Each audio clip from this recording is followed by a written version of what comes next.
Hello and welcome to this week's edition of MindWeb.com's Gold Weekly podcast. My name is Jeff Candy, and joining me live from the Johannesburg studio is Julian Phillips. He's the founder of Goldforecaster.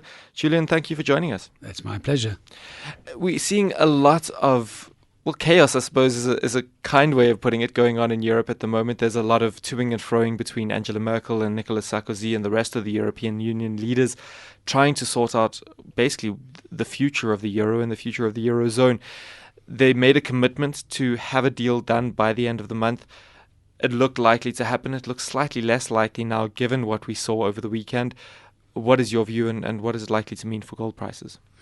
I think we've moved to a point in the financial markets of the developed world where we could see a massive breakdown or a reassurance that will make markets soar.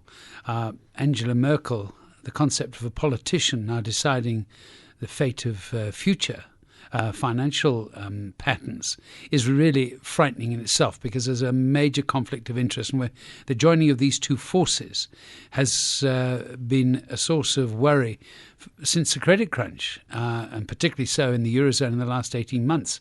And they still haven't reached a decision, but they promised us that decision, and the markets are now ready for it. If it doesn't come, I can only see turmoil and confusion and very likely breakdown. If they do reach a conclusion, then watch all financial markets, including the precious metal markets, soar. Why? Because there's a reassurance that your measures of value and your means of exchange appear to be on track together. I don't think they are, but that'll be the appearance, and people will trust the euro a little bit more, and in so being reassured, investors will have more confidence in actually going out there and investing. But at the moment, if they fail, investors will stand back on the sidelines in fear, waiting to see which way things go, and that's why we'll see some horrendous volatility.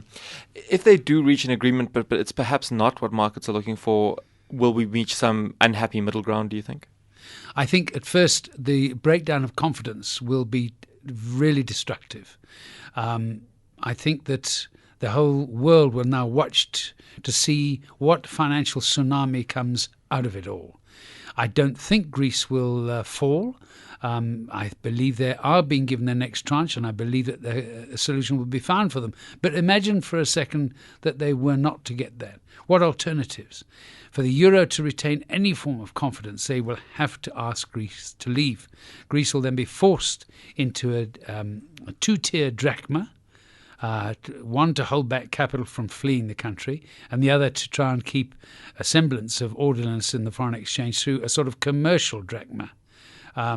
But this is protectionist policies, and it could so easily spread if the banks raise the alarms, and the banking system itself will contract terribly, and that will hamper investors' ability to invest. Nothing to do with the fundamentals of precious metals, but to do with the state of the investor.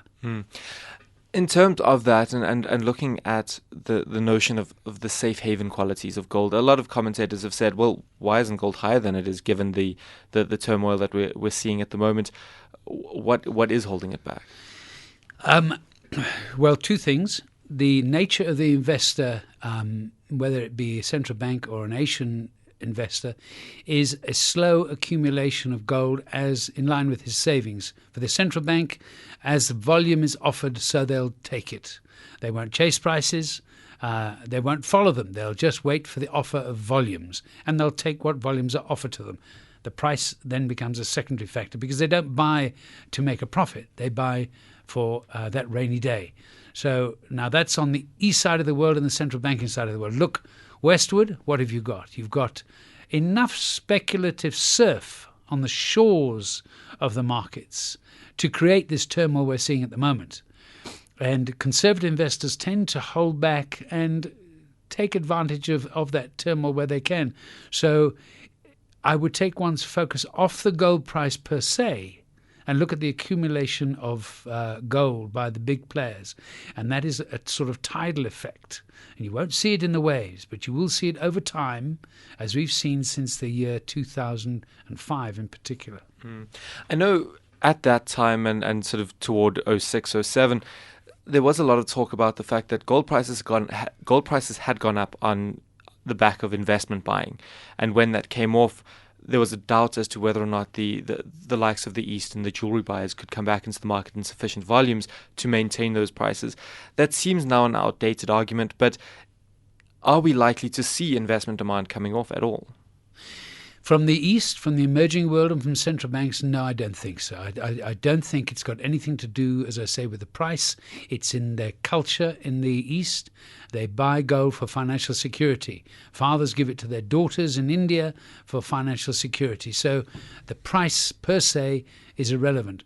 Western investment demand is a peculiar animal because it's a profit-orientated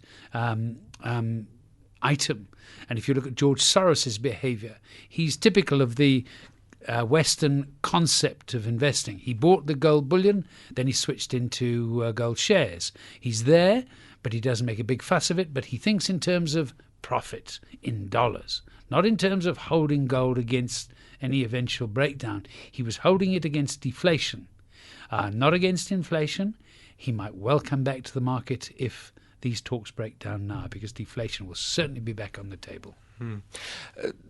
In terms of these talks, it has, I suppose, given the US a bit of a reprieve from the focus of the world, because clearly there are some significant problems still in the US as well that I think we've potentially forgotten about just a little.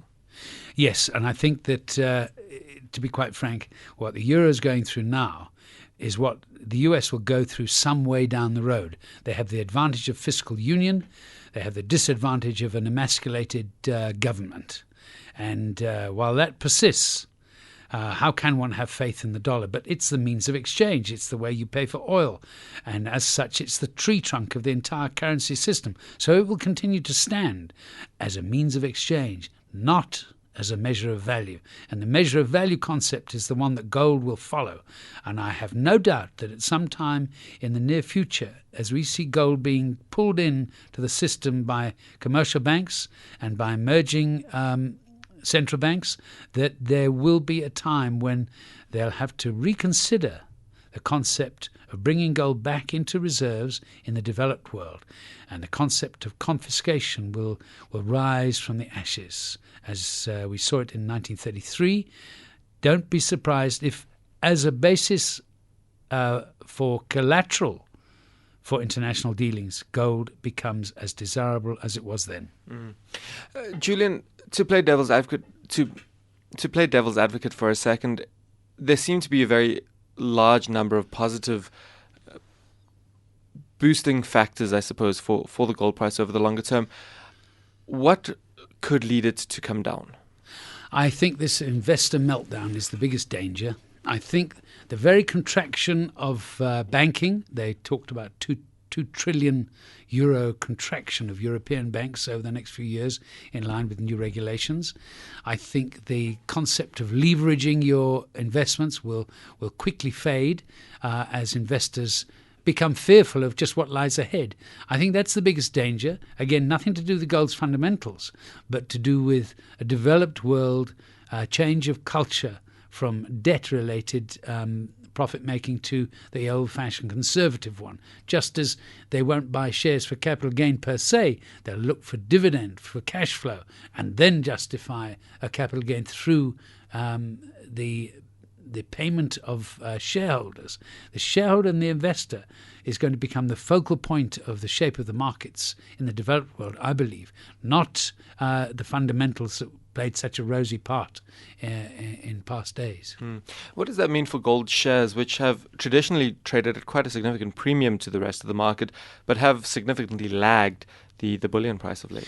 Well, I think investors have got to decide, are you going to just invest in a miner who likes mining, or are you going to invest to get a total return, which is dividends plus capital gain? And I see, as I just said, dividends playing a key part in capital appreciation, far more than they've done. Going back 20, 30 years, you will look at your dividend yield, compare it to the fixed interest rate yield, and you've got to justify your PE ratios and your dividend ratios in terms of future payment. You've got to have a good reason for going out on a risk as opposed to going into a fixed interest item. And mining houses will have to justify investors' hopes. How much of that has to do with the fact that you can now just buy bullion via the likes of an ETF or a coin or that kind of thing? I think a huge amount of the money that used to go into mining shares has switched over to directly into bullion. You lose a corporate risk. You lose the day-to-day troubles that ail so many companies, and to be sitting with gold, which is not only an asset, but it's actually international cash. This is the ultimate safe haven because it removes the risks, whereas mining shares still carry them. And that's why I think you've seen a major division between the performances.